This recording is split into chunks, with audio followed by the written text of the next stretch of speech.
আসসালামু আলাইকুম। চলুন দেখে নেওয়া যাক সারা বিভাগ থেকে কি থাকছে। দেশে আরও ২টি বিভাগ করার পরিকল্পনা আছে বললেন প্রধানমন্ত্রী।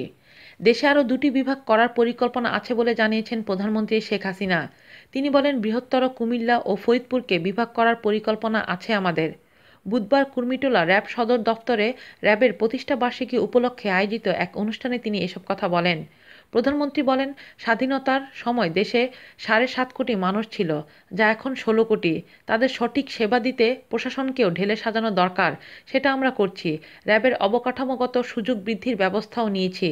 ২০১৫ থেকে এ পর্যন্ত র্যাবের বাজেট দ্বিগুণ বাড়ানো হয়েছে। তিনি আরও বলেন, র্যাবের জন্য অত্যাধুনিক সরঞ্জামাদি ব্যবস্থা করা হয়েছে। যে কোনো অপারেশনে সমন্বয়ের প্রয়োজন, যার যেখানে যতটুকু আছে তা সহযোগিতা করবে। দেশের আইন শৃঙ্খলা রক্ষায় যথেষ্ট সফলতার পরিচয় দিয়েছে র্যাব। বিশেষ করে জঙ্গিবাদ দমনে এই বাহিনীর ভূমিকা প্রশংসনীয় বলে মন্তব্য করেছেন প্রধানমন্ত্রী শেখ হাসিনা।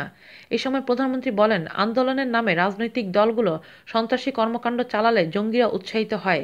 দেশের আইন শৃঙ্খলা রক্ষায় পেশাদারিত্ব বজায় রেখে দায়িত্ব পালনে র্যাব সদস্যদের প্রতি আহ্বান জানান শেখ হাসিনা। আজ এ পর্যন্তই। সবাই ভালো থাকবেন। আল্লাহ হাফেজ।